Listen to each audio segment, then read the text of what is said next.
Bueno, pues hoy estamos en otra entrevista. Estamos con Mariluz Martínez Hijo, que es diputada por el PSOE por Palencia, ¿no? Bueno, también fue profesora ante 20 años, ¿no? Y lo soy. 20, y Y lo lo soy sigue siendo. todavía. Bueno, dejaste la enseñanza para ir al Congreso, ¿no? Y bueno, ha venido de aquí a Ateneo para conversar un poquito con nosotros. Bueno, la primera pregunta sobre educación es la situación actual de la LOMCE en el Congreso. O sea, vale, sabemos que igual ha entrado en trámites para suspender, no sé, sabemos si es trámites para suspenderla o que han quitado unas cláusulas o qué es lo que han hecho y cuál es la situación actual que tiene la ley. Bien, bueno, lo primero, lo que presentamos hace 2 semanas fue una proposición de ley que lo que pretendía era paralizar el calendario de implantación de la LOMCE, pero como es bien sabido por todo el mundo, la LOMCE ya está implantada en todos los cursos, en todas las etapas educativas, tanto de educación infantil primaria como secundaria, bachillerato y formación profesional, lo poco que le afecta, y lo único que quedaba pendiente de ser implantado son las famosas evaluaciones finales o conocidas como reválidas. Entonces, lo que se pretendía con esa proposición de ley es paralizar lo que queda, es decir, esas reválidas, y forzar al Gobierno a que elabore un nuevo Real Decreto para dar una salida y una situación completamente alternativa a ese modelo de evaluación final que ha sido rechazado con toda claridad por comunidad educativa y por el resto de los grupos parlamentarios que están en el Congreso. Y no simplemente se trata de evitar las reválidas, sino que se abren como dos caminos diferentes en el Congreso actualmente. Uno, que es el poder, como una proposición de ley, el poder presentar enmiendas para modificaciones de la ley 11, que es la que está actualmente en vigor, como decía, completamente implantada. Y la segunda vía que estamos intentando sacar adelante en el Congreso es la creación de una subcomisión que pretende llegar a un acuerdo educativo que finalmente pueda ser el paso para derogar la LOMCE y crear una nueva ley que sustituye a la actual LOMCE. Y esas son como las dos vías que vamos a intentar trabajar y que, de hecho, en las que estamos trabajando en estos momentos en el Congreso. La creación de la subcomisión se va a debatir la semana que viene.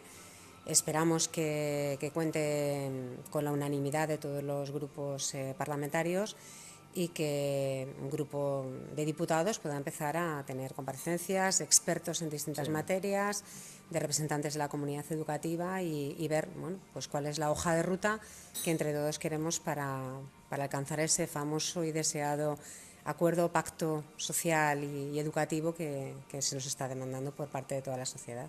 Sí, o sea, se puede decir que la ONCE está como en proceso para cambiarla. Está en Sí, proceso, exactamente, está en proceso de cambio. Por lo menos hay un proceso de voluntad de cambio por parte de los distintos grupos parlamentarios.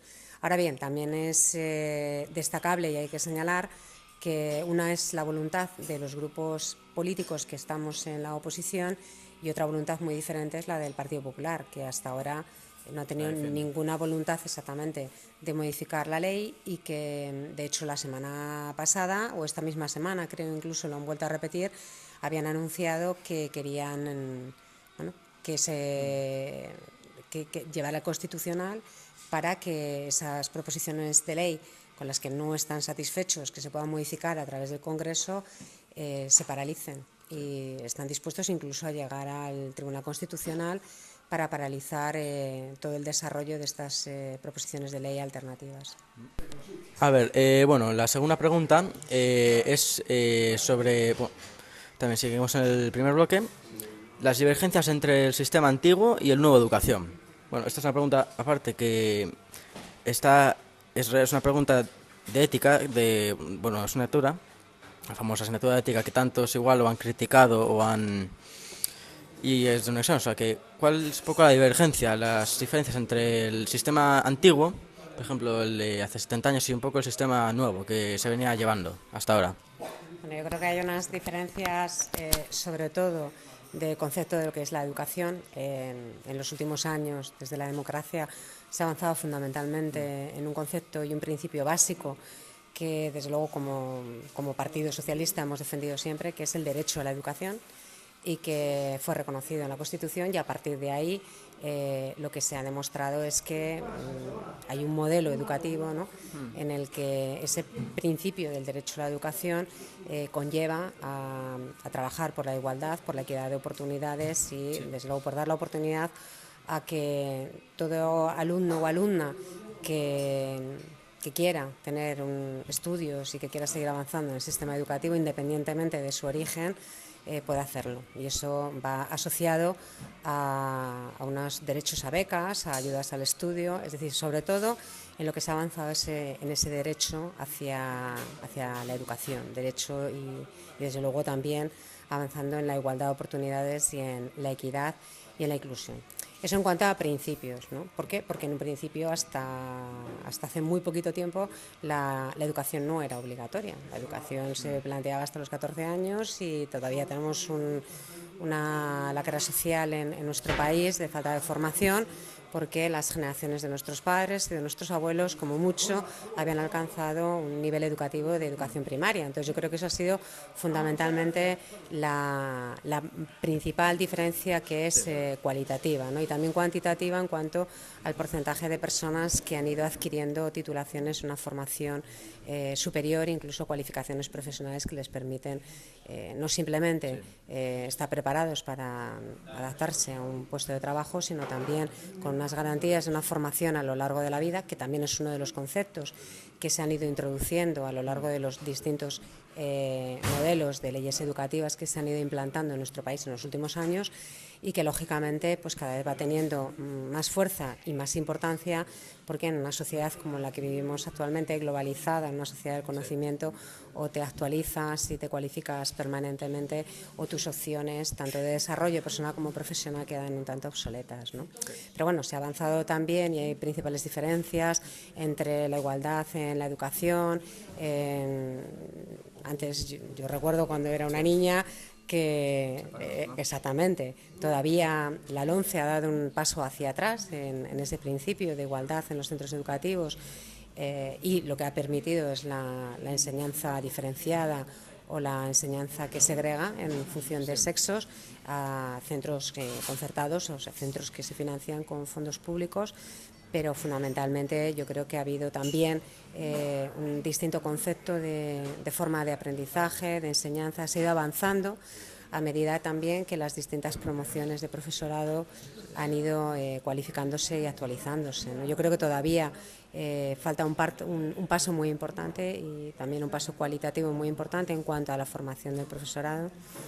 Todavía tenemos una fase muy residual del aprendizaje memorístico y muy poco basado en la lógica, en el razonamiento, en la resolución de problemas, que es una de las deficiencias que siempre nos sacan a relucir los famosos evaluaciones internacionales como PISA y otros modelos también de evaluaciones internacionales, y yo creo que ahí hay un paso importante que dar, y también en el proceso de aprendizaje mediante métodos tradicionales, pero que últimamente vuelven a estar más de moda, como es el aprendizaje colaborativo, el aprendizaje cooperativo en las aulas. Es decir, que antes, cuando había un maestro para todos los niños y niñas de distintas edades en una escuela tradicional, unos aprendían con otros, los mayores enseñan a los pequeños. En eso se basa un poco el aprendizaje cooperativo. Lo que pasa es que, trasladado a nuestras aulas actuales, se trata de que en el contexto de la diversidad de alumnado que tenemos, se interacciona más, se potencian distintas competencias que también permiten que nuestros alumnos socialicen de una mejor manera, que aprendan a expresarse mejor, aprenden a trabajar en grupo, aprenden a compartir y aprenden a ser mucho más tolerantes también. Bueno, eres profesora de inglés, lo has sido durante 20 años, y bueno, esta pregunta va a ser en inglés. What's your opinion of making a global pact for education, basically potentiated by the UN, that includes an amendment in the constitutions of the member states to guarantee all the universal education for all the people in the country? Well, indeed, I'm a teacher of English. It's not that I'm not going to be a teacher of English any longer, since I am a member of Parliament at the moment. And of course, I agree with that agreement in education for the whole world. But we had to take into account that it's going to be really difficult, taking into account that there are underdeveloped countries. And first of all, I think we have to guarantee the right to education for all the children, no matter where they come from, no matter where they live, and no matter which continent they're living at. So I think that all the developed countries, we have to make an effort to contribute through different charities and organizations to help and probably to make people aware in the different governments of countries in the world that they have to make a great effort so that if they want to develop their own countries, they need education, because that's the only way to empower their own countries and their people living there. So if they don't believe that they have a future by guaranteeing that they have to train teachers, they have to give an opportunity to education and to little children, yes, they will not have any future, and they won't be able to be a developed country like we have in Western countries. So I think that's probably the first aim that the United Nations have to focus on. And afterwards, it would be ideal if we could have an agreement with different content and different needs that could be agreed, so that all children in the world will have necessary and guaranteed content that they need to manage and to have a good way of life, probably. Ahora pasamos de bloque, pasamos al segundo bloque. Este es un poco el más candente, igual ahora mismo. Fuiste uno de los 15 diputados que votaron no del PSOE en la investidura de Rajoy. ¿Y cómo te ha podido afectar eso en el Parlamento, de situación un poco más personal? Bueno, ha sido complicado. O sea, no ha sido una decisión fácil y desde luego las consecuencias tampoco se pueden simplificar, ¿no? Yo soy militante del Partido Socialista y dentro del grupo de los 15 tenemos circunstancias muy distintas y muy dispares, ¿no? Por un lado estaban los diputados del PSC, que eran 7, y por otro lado estábamos los otros 8 diputados que hemos votado no, entre los que había militantes, no militantes y personas de distintas federaciones, en las que también había posiciones muy diferentes y muy dispares, ¿no? Concretamente, yo soy del Partido Socialista de Castilla y León, soy miembro de un equipo, de una ejecutiva autonómica que lidera Luis Tudanca, que había estado muy claramente posicionado defendiendo el no hasta el último momento. Y de hecho, como miembro de esa ejecutiva autonómica, nosotros aprobamos una resolución con un 90% a favor de los miembros de la ejecutiva de defensa de ese no en el Comité Federal. Por tanto, yo me sentí bastante comprometida, como no puede ser de otra manera, con las decisiones que se habían tomado dentro del Partido de Castilla y León y desde luego como miembro de Castilla y León, de esa federación. Pero independientemente de lo que mi secretario general, Luis Tudanca, pudiese defender y ha defendido públicamente, yo tengo una serie de principios, y como tienen todos mis compañeros, y yo creo que en una situación tan complicada como la que estábamos viviendo y como la que hemos tenido que presenciar durante tantos meses, la decisión no es fácil. Durante 2 campañas electorales yo he salido por Valencia y por toda la provincia defendiendo un proyecto alternativo a Mariano Rajoy y a sus políticas. Y es muy difícil, por mucho que un comité federal quiera imponer una decisión al resto de los diputados, que nosotros, digamos, cambiemos el discurso ante la ciudadanía y trunquemos la palabra que hemos contraído con los ciudadanos a los que representamos. Y yo creo que pesaban mucho las 2 decisiones, ¿no? Sí. La obligación como diputado y como miembro del Partido Socialista, pero por otro lado también el compromiso que teníamos contraído con la ciudadanía, ¿no? Y quizás todo habría sido más fácil si cuando se tomó esa decisión de una abstención por desbloquear la situación política de España, si hubiese asumido lo que hemos llamado una abstención técnica, es decir, que simplemente el número necesario de diputados para facilitar un gobierno y no obligatoriamente forzar al resto de los diputados del Grupo Parlamentario Socialista a abstenernos, ¿no? Yo estaba absolutamente convencida de que era una situación muy perjudicial, una abstención en bloque para el proyecto socialista, para la defensa de los principios socialistas y para el futuro del Partido Socialista, pero también para la credibilidad de un proyecto socialista de cara al futuro. Sí. Y yo creo que con todas estas cuestiones tomé una decisión, y la decisión difícil, muy dolorosa, muy complicada, fuera de no me siento distinta a mis compañeras ni a mis compañeros, sigo siendo socialista, sigo siendo miembro del Grupo Parlamentario Socialista y sigo trabajando con mis compañeros codo a codo, pero también soy consciente de que rompí algo que se llama la disciplina de voto, algo que no se ha entendido por parte de compañeros y compañeras, pero desde luego lo hice por coherencia absoluta y por un deber y una obligación que creo que tenía y que había contraído con la ciudadanía. Y también, hubiera sido mejor, en vez de una abstención en bloque, porque a ver, gente como tú, igual por principios, por conciencia, dicen no me voy a abstener, voy a permitir que gobierne Rajoy, porque también hubo casos, por ejemplo, Adriana Lastra, la fórmula de abstención por imperativo, o sea, abstención por imperativo, ¿no? Sí. Hubiera sido mejor igual libertad de voto, que quien se quisiera abstener, pero ¿crees que no se hizo por miedo a que igual diputados que se abstengan luego los militantes como que les guarden ahí un poco de recelo?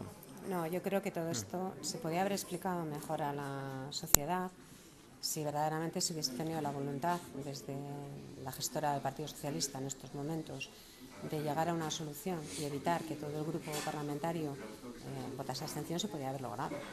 Había formas y desde luego nosotros mismos lo propusimos, e incluso gente firmemente defensora del no de Castilla y León y de otras comunidades autónomas se ofrecieron voluntarios y sacrificarse ellos, incluso votando abstención para permitir que la mayoría del grupo parlamentario pudiese votar no a Mariano Rajoy. Por tanto, había fórmulas y había posibilidades de encontrar una solución, simplemente no hubo voluntad de llevarlas a cabo. A ver, bueno, ahora la otra parte de la moneda es las represalias que está tomando la gestora contra los 15 que votasteis que no. ¿Cómo se está viviendo eso? ¿Cuáles pueden ser las represalias que se han tomado, que se están tomando? Ha habido dos tipos de, como llamas tú, represalias, ¿no? Por un lado, ha habido personas que todavía no habían asumido el cargo, porque había comisiones que no se habían constituido, y antes de que se asumiesen los cargos, aunque se les había notificado previa a la votación de la investidura que iban a ser, en un caso, presidente de una comisión y en otro caso, portavoz de una comisión, como no se habían constituido oficialmente, simplemente no se les nombró y se optó por otras dos personas, ¿no? Y esto ha afectado a un diputado catalán y a un diputado de Baleares. En el resto de los casos se ha optado por dejar fuera de la dirección del grupo parlamentario a dos compañeras que votaron no, una del PSC y otra de la Federación de Baleares, y al resto de los 8 diputados, uno de los 7 del PSC, se nos ha relegado de portavocías y de viceportavocías en las distintas comisiones. Sí. Y estamos todavía esperando a que nos digan la minuta que tenemos que pagar de multa económica, que todavía está pendiente de que nos la comunican. Sí. Tú hasta ahora todavía sigues manteniendo el cargo que tenías en la Comisión de Discapacidad. Sí, discapacidad lo mantengo, sí. Pero en educación que... En educación me han dejado de vocal. Sí, era la viceportavoz de la Comisión de Educación y bueno, pues ayer se ha hecho efectivo el cambio, que ya no lo soy.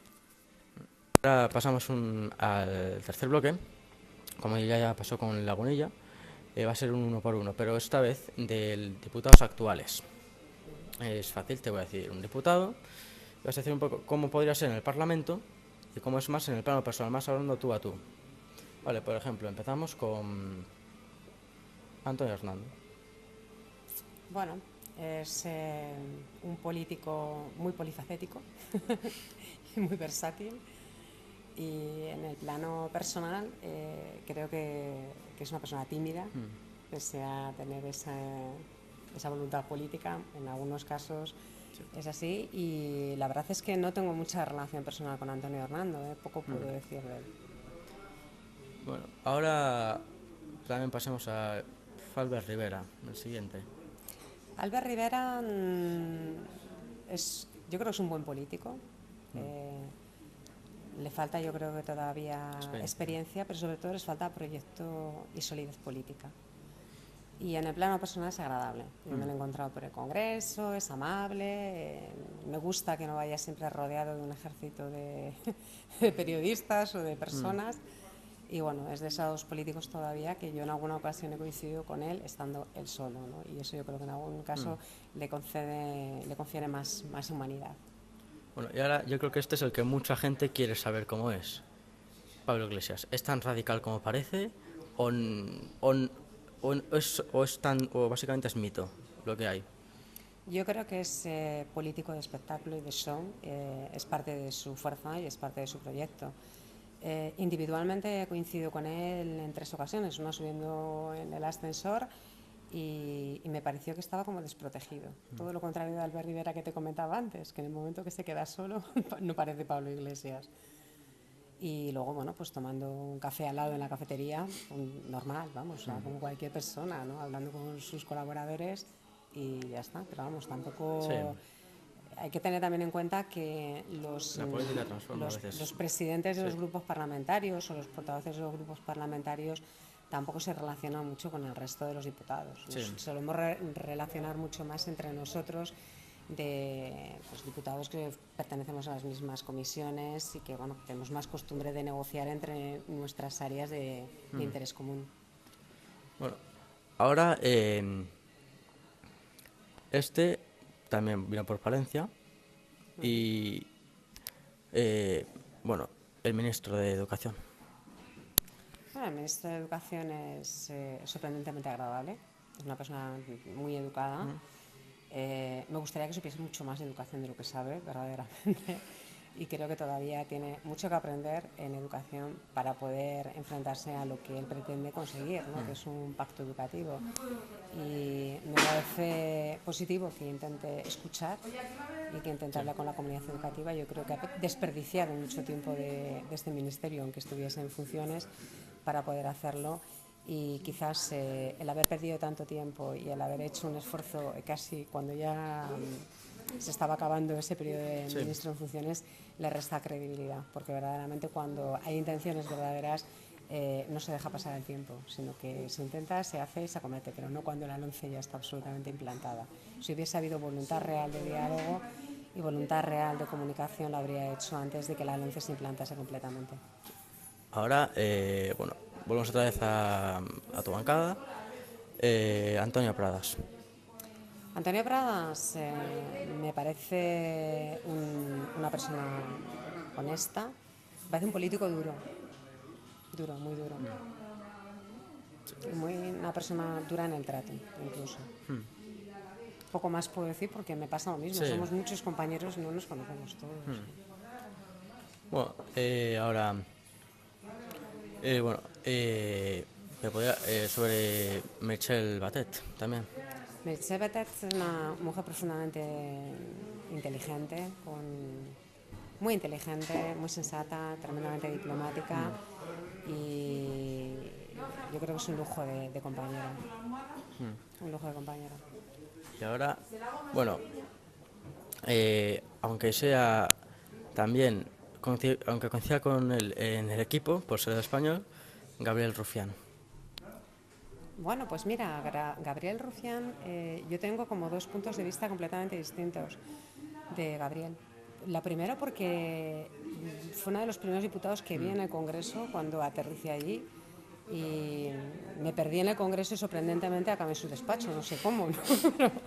Y bueno, pues cuando llegué a su despacho me perdí, quería ir a tomar un café en uno de los edificios del Congreso y fue tremendamente amable, muy agradable, me acompañó hasta la cafetería, muy simpático.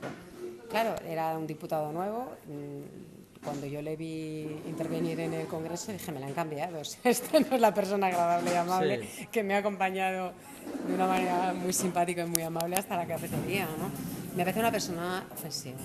Y yo creo que en política hay que hacer política, pero desde el respeto. Sí. No creo que sea una manera positiva, ¿no?, de actuar políticamente, además por sistema, creando confrontación, creando bronca y creando rechazo permanentemente. Es decir, que creo que le falta todavía madurar también políticamente y aprender que el Congreso no es solo enfrentamiento. Bueno, y ahora ya el último, Errejón. No, Rajoy yo creo que es una persona muy inteligente, tremendamente culta, muy avispado. En algunas cuestiones yo creo que simpatiza incluso con el Partido Socialista en muchas cuestiones. Sí. Y me parece un valor político que dentro del grupo Podemos, que yo desde luego desearía que potenciase más que algunos de sus compañeros. Me parece que es un político con futuro en Podemos si Pablo Iglesias se lo permite. Sí. Pero ya la última pregunta, el diputado igual, o diputado o diputada con la que más se relaciona con, básicamente, con el que se puede decir mejor te llevas, que pueda haber. Uy, me llevo muy bien con muchos compañeros y compañeras. Quizás por cercanía y por ser de la misma federación tengo muy buena relación con las compañeras de Burgos, de Zamora y de León, por afinidad, porque bueno, somos compañeras de la misma federación, pero luego tengo muy buenos amigos en otras comunidades autónomas. Me parece Sofía Hernández de Baleares, que ya la conozco desde hace muchos años, una persona encantadora. Mercè Perea del PSC también, una mujer fascinante. O'Donnell Orza, me parece un compañero muy inteligente, muy íntegro. Las dos compañeras independientes como son Zaida Cantera y Margarita Robles. No sé, yo creo que todos y cada uno de los compañeros que en el grupo parlamentario tienen valores y desde luego tienen. Se puede decir que como una familia, sí, ¿no? Como una gran familia. Es una gran familia, con algunos te relacionas más, con otros menos, ¿no? Lógicamente, como en toda gran familia, hay más afinidades con unas personas que con otras, pero sí es cierto que a medida que vas conociendo y va pasando el tiempo, vas conociendo más gente y desde luego el campo se va ampliando y las amistades lógicamente se van enriqueciendo. Bueno, gracias por todo y suerte. Un placer. Esta legislatura. Bueno, a ver qué logramos, qué conseguimos y a ver si somos capaces de salir de una situación muy complicada para el partido y desde luego para el conjunto de la sociedad española, ¿no? Mirándolo con optimismo, ilusión y desde luego con ganas de que las cosas cambien para bien. Vale, venga.